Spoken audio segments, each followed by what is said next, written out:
Hello बच्चों, let's see the question. So the question says arrange the following in order of increasing basic nature. और compounds हमको क्या given है? pyrrole, pyridine and aniline. So सारे के सारे nitrogen containing compounds है. So इस क्वेश्चन का की कॉन्सेप्ट हमको क्या मिलेगा? इस क्वेश्चन का की कॉन्सेप्ट है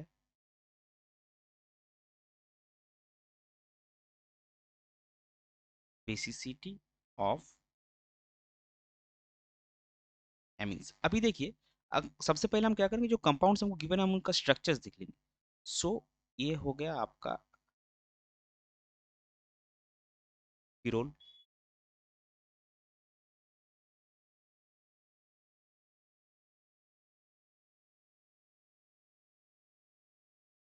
दूसरा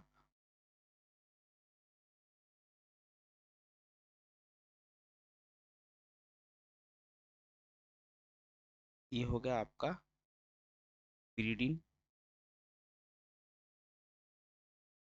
और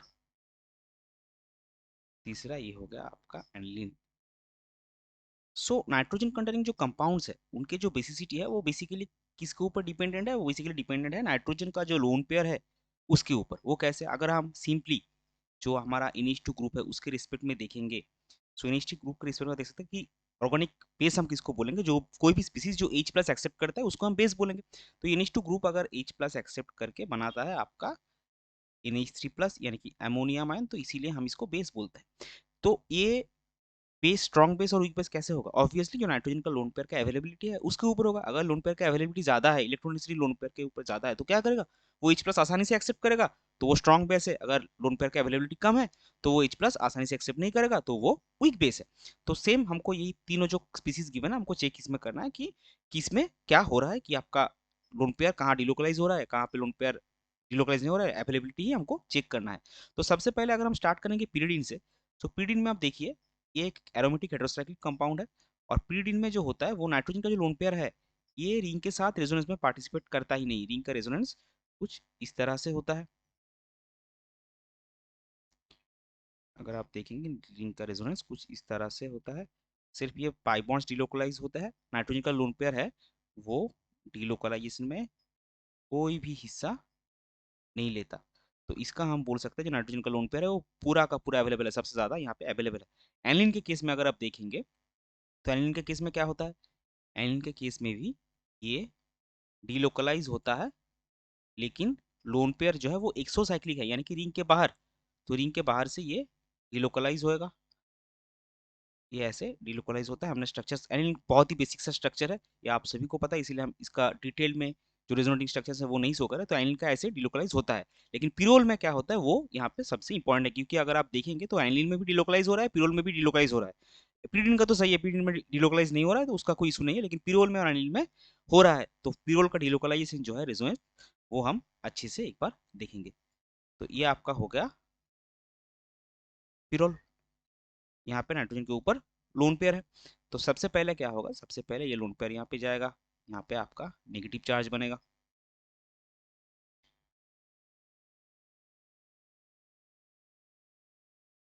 हाइड्रोजन डबल बॉन्ड प्लस यहाँ पे नेगेटिव चार्ज, यहाँ पे एक डबल बॉन्ड. फिर क्या होगा? फिर ये डबल बॉन्ड, नेगेटिव चार्ज यहाँ पे डबल बॉन्ड बनाएगा, यहाँ पे बॉन्ड बनाएगा और ये बॉन्ड ब्रेक करेगा.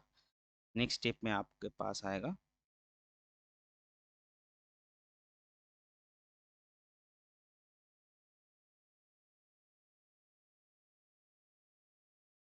यहाँ पे प्लस चार्ज, यहाँ पे माइनस, यहाँ पे डबल बॉन्ड.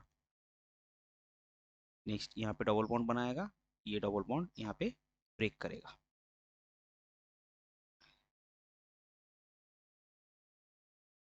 यहाँ पे double bond, plus charge, minus, double bond, यहाँ पे हाइड्रोजन. नेक्स्ट यहाँ पे ये डबल बॉन्ड ब्रेक करेगा, यहाँ पे सॉरी ये डबल बॉन्ड बनाएगा, यहाँ पे ये ब्रेक करेगा.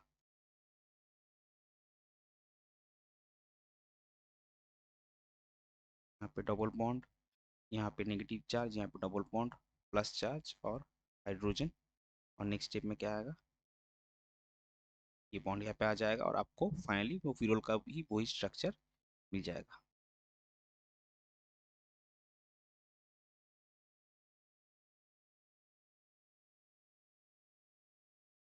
सो देखिए, जो मैं बोल रहा था पहले कि एनिलीन में भी डिलोकलाइज हो रहा है, पिरोल में भी डिलोकलाइज हो रहा है, delocalisation of the lone pair हो रहा है। तो इसका दोनों में अंतर क्या है, डिफरेंस क्या है? अगर आप एनिलीन का स्ट्रक्चर देखेंगे और पिरोल का जो रेजोनेटिंग स्ट्रक्चर हमने ड्रॉ किया है वो देखेंगे, तो एनिलीन में जो नाइट्रोजन का लोन पेयर है वो रिंग के बाहर है, रिंग के बाहर से आके वो रिंग के साथ रेजोनेंस कर रहा है।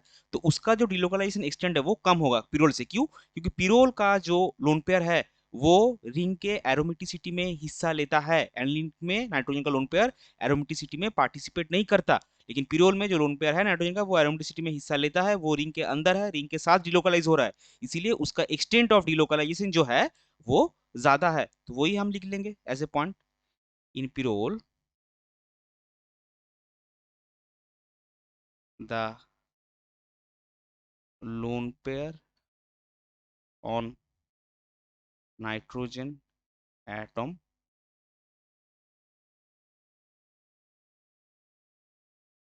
contributes to the aromaticity of the ring, hence delocalized to a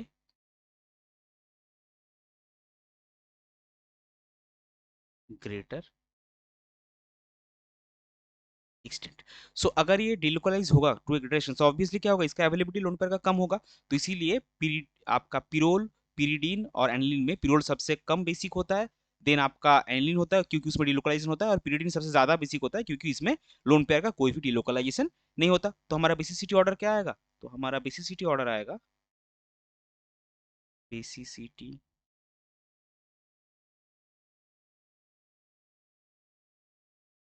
order आएगा, सबसे कम आएगा पिरोल, देन एनिलीन, देन आपका पीरिडीन, क्योंकि हमको इंक्रीजिंग ऑर्डर में इसको सजाना था। तो ये था आपका क्वेश्चन का final answer. I hope you understood it well. Best of luck, thank you.